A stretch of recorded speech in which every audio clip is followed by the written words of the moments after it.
Buenos días, buenas tardes, buenas noches, según nos estén viendo.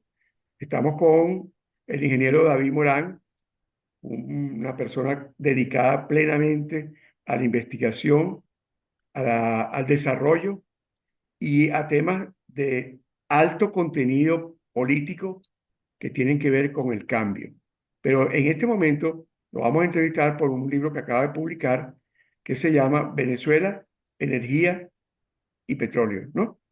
Y desarrollo. Venezuela Energía y Desarrollo. Gracias. Entonces, el trabajo lo acaban de publicar, es muy interesante. Yo no puedo, en el tiempo que tenemos para la entrevista, abarcarlo todo. Vamos a pedirle a David que nos dé un resumen y vamos a tratar de indagar los aspectos que más aparezcan resaltantes en su propuesta. Adelante, David. Buenos días, muchas gracias. Un placer Bueno, tenerte aquí. saludos a los oyentes y a ti, José Manuel, para esta invitación a conversar. Bueno, voy al grano. Es un esfuerzo em, que tiene, digamos, como tres componentes fundamentales del libro. Uno, yo describo, y es una investigación que hice por más de 100 años, cómo ha sido el desarrollo de Venezuela. Venezuela, pongo un ejemplo, es uno de los pocos países, 5 países tienen más de 100 años de historia petrolera y Venezuela es uno de ellos. ¿Y por qué es que teniendo tanta historia petrolera estamos en la condición que estamos ahorita? Entonces yo hago un descriptor que me puse a sacar la relación del PIB por habitante de Venezuela con respecto al PIB por habitante de Estados Unidos en una serie de 100 años, medido en paridad de poder adquisitivo para evitar esas grandes fluctuaciones cambiarias que hemos tenido. Entonces, ahí se ve la verdadera, la realidad, que choca con el discurso que durante muchos años estuvo predominando en Venezuela, que el petróleo había sido una bendición para nosotros. Lo cierto es que Venezuela fue el primer milagro económico que ha registrado la economía de manera moderna. O sea, desde que se tienen números que quizás los romanos fueron un mayor milagro económico, pero Venezuela es el primero que se registra modernamente. Venezuela desde el año 40, el 57, quemó la liga, digamos, en el punto de vista del crecimiento económico y de la transformación del país. Y ahí sí jugó el petróleo un rol fundamental. El petróleo agregó mucho valor, mucho más valor que lo que agregaban las plumas de garza, los bastones de palos de café, el café, el cacao, la curtienda de cuero. Es decir, esa Venezuela muy rural de escaso valor. Venezuela pasó a ser una economía que agregaba muchísimo valor y además fue un jugador político fundamental en la Segunda Guerra Mundial, proveyendo precisamente petróleo y combustible a las fuerzas aliadas. Entonces Venezuela en el año 57, el PIB per cápita de Venezuela llegó a ser la mitad del PIB per cápita de Estados Unidos, 50%. Solamente menos de 8 países en ese momento tenían un nivel de riqueza comparable al de Venezuela. Estados Unidos, digamos, era el único país en ese momento que tenía un gran desarrollo y progreso económico en el año 57. Todos los demás, los competidores, venían saliendo de la posguerra, estaban muy golpeados. Pero Venezuela llegó a tener el 50%. Hoy, la proporción del PIB per cápita de Venezuela con respecto al de Estados Unidos es el 2%. O sea, del 57, ¿por qué? Entonces, hay un evento que va marcando el deterioro. Uno, la Constitución del 61, donde las garantías económicas, en el mismo momento que se promulgaba esa Constitución, quedaban derogadas las garantías económicas. Y luego, a partir del año 76, con la estatización de la industria petrolera, ocurrió otro fenómeno. Me voy a referir, digamos, a esos dos fenómenos muy puntuales. Al derogar las garantías económicas, Venezuela se hizo muy dependiente de la producción de las petroleras extranjeras. Si bien se creó la Corporación Venezolana de Petróleo y tener una empresa productora estatal, Venezuela no favoreció la inversión de empresarios venezolanos en petróleo, quedaron marginados. Y luego, a partir del 76, la inversión privada cayó dramáticamente con respecto al PIB en formación de capital bruta. Venezuela, la inversión privada representaba entre 16 y 18%, algunos años fueron mejores, y eso cayó abruptamente y a partir del año 76 cayó muy rápidamente a niveles del 4 y el 3%, donde se encuentra ahorita. En Venezuela, para que la gente lo entienda muy bien, la depreciación de los activos está en el orden de activos industriales entre el 10 y el 20%. Eh, con el 4%, Venezuela ha tenido un proceso de capitalización brutal, de desindustrialización brutal. Y eso se debió precisamente porque los sectores más atractivos para las inversiones fueron cooptados absolutamente por el Estado, tanto en los 40 años de democracia como más recientemente en este socialismo caníbal. Entonces, al no haber inversión privada, y además hubo una confusión teórica muy grande. Muchos empezaron de naturaleza keynesiana, comenzaron a argumentar que el gasto público causaba crecimiento económico. Yo que milito, digamos, en la escuela austríaca, eso para nosotros eso es una locura, es una insensatez, y de hecho las cifras lo demuestran. Entre el 76 y el año 2000, cuando llega Chávez, Venezuela, la población económicamente activa, los nuevos venezolanos que iban a buscar trabajo crecieron, la fuerza laboral creció casi 7 millones y pico de habitantes, pero los puestos formales de trabajo solamente crecieron uno y pico, 1 millón y pico de puestos de trabajo formales. Es decir, se creó una brecha de 5 millones de venezolanos absolutamente descontentos con el sistema. Y por eso, a mi criterio, esa es la causa fundamental por la que llegó este señor Chávez con todos los malos antecedentes de golpe de Estado que tenía. Es decir, la falta de inversión privada aniquiló la estructura democrática que estaba muy bien hecha. Nosotros éramos un modelo democrático eh, de ejemplo para la región. Esa es la primera parte del capítulo y entonces es muy importante entender, lo que quiero ahí es focalizar en el lector, la importancia de la inversión privada y la importancia de tener gobiernos chiquitos y eficientes, es decir, que den más por menos. Los gobiernos comenzaron a hacerse muy costosos para los propios venezolanos, que se fue empobreciendo. Entonces, tener un gobierno costoso en un pueblo pobre es un permanente desequilibrio social, causa infelicidad social. Luego me refiero a la parte específicamente energética, las oportunidades que tiene Venezuela y las megatendencias que se están dando en materia de energía. Identifico dos megatendencias que son irreversibles. Uno es la electrificación de la demanda energética. Es decir, la demanda final es electricidad. Los computadores, los teléfonos, todos usen batería o no, buscan trabajar con electricidad. Ya las neveras, además de tener electricidad, tienen computadoras, tienen necesidad de comunicación. La comunicación, a su vez, es electricidad. Eso es una tendencia muy marcada. Y la otra tendencia muy marcada es la descarbonización de la demanda energética. Es decir, el planeta requiere más electricidad, pero con menos emisiones de carbono. Hay unos que dicen que no, que eso es una tesis maltusiana, que, que lo del cambio climático es una mentira. Generalmente lo dicen personas como mi edad, yo tengo 65 años. Yo no oigo esa tesis en personas menores de 40 años. Porque estas nuevas generaciones, que son las que están llegando al poder, son las que van a demandar menos carbono con más electricidad. Ya nosotros ya no vamos a poder opinar de eso porque nosotros ya estamos abandonando las posiciones de poder.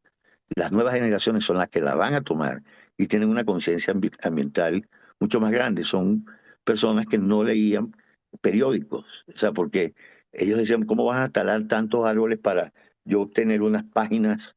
O sea, la deforestación que está causando, prefiero verlo digitalmente, pero verlo digitalmente significa electrificación de la demanda. La lectura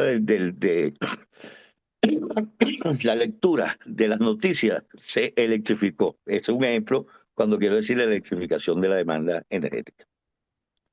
Vistas esas dos cosas, entonces pasamos a un tercer capítulo, que es Venezuela como potencial energético de las Américas. Es más, el término es hub energético de las Américas, un centro energético de las Américas. Y ahí desarrollo todo el potencial que tiene el país. No solamente en energías fósiles, que son harto conocidas y obviamente hoy absolutamente subutilizadas y de difícil recuperación, porque ya pensar el desarrollo estatal de la actividad económica es sencillamente una insensatez. Un Estado que debe varias veces el total de riqueza que produce en el año lo debe. Y que cada venezolano recién nacido o a punto de morirse tiene una deuda externa de $5.000 por cabeza. O sea, eso, no, eso es posible pensarlo de otra manera, ¿no? Entonces, ahí exploro, yo creo que eh, con audacia, plantear un modelo absolutamente diferente a lo que veníamos viendo, basado en la exportación de fósiles con bajo consumo nacional. Por cierto, Venezuela muy pocas veces ha superado el millón de barriles equivalentes de petróleo de consumo energético local. Y nos vanagloriamos que producíamos 3 y 4 millones de barriles, y esos iban a otras economías, a otras industrias, para crear otros empleos de trabajo afuera. Y nosotros nos fuimos quedando con un modelo primitivo. Es decir, Venezuela es hoy un país que no importa la cantidad de petróleo que produzca, la variable de incidencia en el PIB por habitante es el precio del crudo y una variable absolutamente exógena. Es decir, nos aferramos a un modelo eh, sin sentido. O sea, es casi que un ritual en una hoguera dentro de una cueva con dinosaurios y unas personas muy primitivas tratando de ver cómo se genera riqueza y progreso para el país. Entonces exploro además el marco de políticas públicas que debería ser cómo se va de manera decisiva a un proceso de desestatización de la economía, de reducción del tamaño del Estado para concentrarse en las labores que son propias o digamos que agregan más valor a la sociedad en manos estatales y todo lo demás devolverle el poder a los mercados que actúen de manera libre. Identifico ahí cuáles han sido las etapas del socialismo, el impacto que tuvo la intervención de los precios. Y uso la analogía, José Manuel, de un carro. Los precios son las señales que tienen la sociedad, porque la economía existe, porque hay interacciones entre las personas dentro de un esquema que no alcanza para todos. Si alcanzara para todos no existiera la ciencia económica. La ciencia económica es básicamente la ciencia de la escasez. Pero yo abordo la ciencia económica desde la nanoingeniería, digamos, de las cosas más pequeñas. Yo no soy amigo de la macroeconomía, no le encuentro mucho sentido, más que, digamos, para comprender los grandes agregados, pero digamos, en la vía práctica, ¿cómo influye eso? Es nada. Entonces voy a cómo el control de los precios del dinero, de la fuerza laboral, de las tasas de interés, de las divisas, fueron paralizando la economía, como si al carro le fueran cerrando las ventanas, se perdieron todos esos indicadores y el país entró en barrena, una pérdida, eh, digamos, si en el año, eh, a mí me gusta usar el ejemplo del peso de una persona para que se comprenda bien. Si en el año 2013 esa persona pesaba 100 kilos, hoy esa persona, a pesar de la recuperación económica de los últimos 3 años, esa persona pesa menos 30 kilos. Hoy 30 kilos. Entonces imagínense un hombre que lo que podía ser con un peso de 100 kilos, un peso pesado en términos de boxeo, hoy tiene el peso de un niño de apenas 30 kilos. Esa es hoy la economía venezolana. Sí. Entonces, con todo este potencial, si nosotros le devolvemos al venezolano libertad, vamos a demostrar lo que ya demostramos la primera vez, que podemos hacer de nuevo un nuevo milagro económico, porque tenemos muchas cosas buenas, pero sobre todo lo mejor que tiene el venezolano es su capacidad de romper esquemas y de resolver, como decimos nosotros. Entonces termino el libro diciendo, bueno, Venezuela está allí y va a depender de nosotros construir la escalera en libertad, digo, construir la escalera que nos permita llegar al cielo. Esa es, digamos, la conclusión del libro. Oye, buenísimo. La verdad es que hiciste una síntesis bastante completa. Yo espero que todos la entiendan como yo la entendí. No sé, yo tengo mucho hábito de hablar de economía, pero yo creo que con un poquito de atención se puede entender tu planteamiento. Te hago una pregunta que se me ocurre hacia el rompe. Venezuela está creciendo hacia afuera de una manera muy genuina. Venezuela tiene una población externa que, que es exportación en términos de balanza de pago, es exportación de recursos humanos o de trabajo, pues. Sí. Ese, ese, esa fuerza laboral externa está un poco compensando las deficiencias por el empobrecimiento que tú señalabas. Eh, a lo mejor en algún momento ese crecimiento externo puede, eh, puede dinamizarse más a través de mecanismos que funcionan en muchos países que tienen bastante migración, como es el caso, pero no nada más el caso de Israel, que es casi un ejemplo, digamos, este, fuerte, pues, de cómo un país puede tener su población afuera dándole apoyo. ¿Cómo ves tú esa parte? Bueno, fíjate, esas respuestas tienen como dos, tres dimensiones. Eh, eh, la diáspora, como la llaman, para mí no le doy ese nombre, sino los exiliados forzosos, contribuyen actualmente al crecimiento interno. Ellos son remeseros, ellos envían Ujú, remesas y la remesa tiene ujú. un impacto positivo tanto en balanza de pago como en el Balanza consumo comercial. local. Sí, Y el balanza consumo local, comercial. sí, sí, sí, en el Ujú, consumo local también. ujú, Y además tiene una gran influencia política. Hoy Venezuela, esto es un apartado, hoy Venezuela es una de las sociedades más de derecha que hay en el mundo.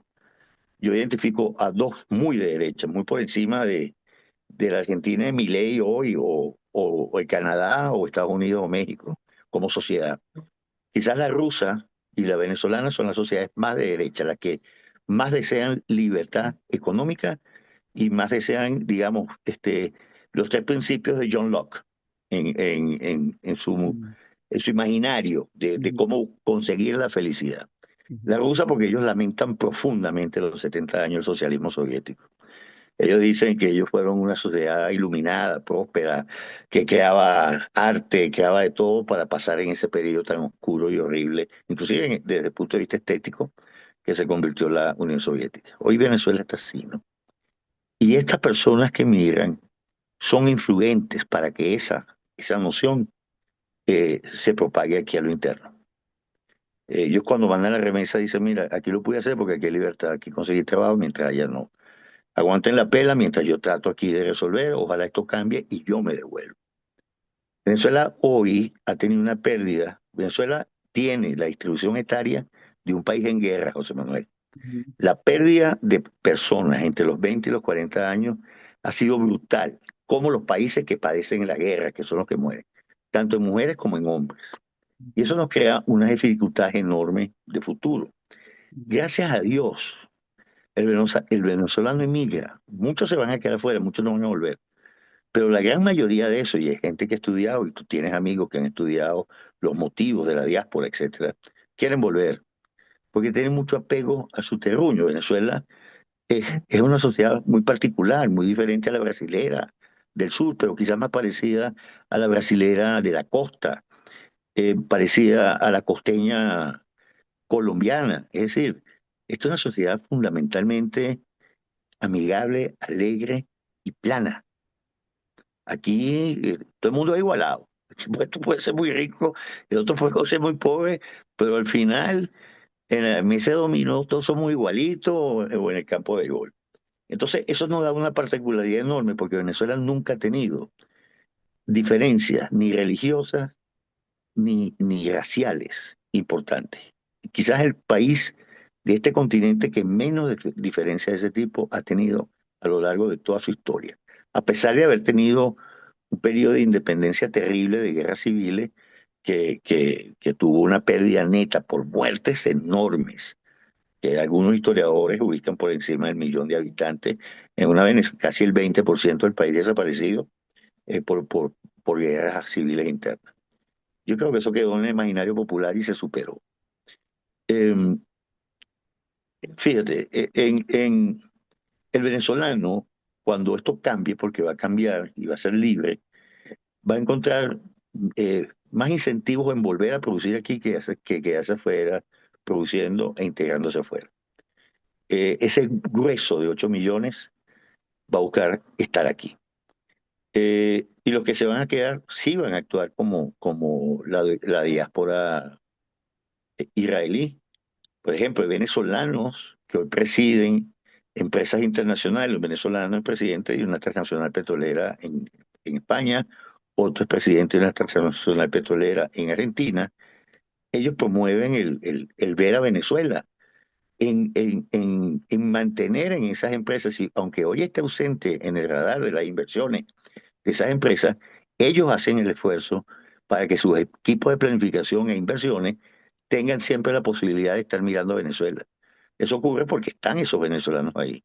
Si estuvieran otras personas de otra nacionalidad, ese empeño en mantener a Venezuela en el radar de las inversiones desaparecería. Es una Sí, labor muy importante que hacen estas personas, ¿no? Ese es el caso específico de la diáspora. Mira, pero permíteme un paréntesis ahorita, José Manuel. Mire, el libro es un libro en formato digital, se puede descargar gratuitamente en la página de Cedice. Entonces, yo los animo a que lo hagan, eso es gratuito. El libro, en el caso mío, yo escribo para que la gente pueda pensar. Esa es mi contribución gratuita a los muchos muy buenos profesores que yo tuve sí, y he tenido a lo largo de mi carrera profesional. O sea, sí. es un libro, un regalo para la reflexión, pues. Bueno, ese es el Buenísimo, paréntesis. yo lo leí, es muy bueno. Mira, hay un pequeño punto que ya estamos terminando.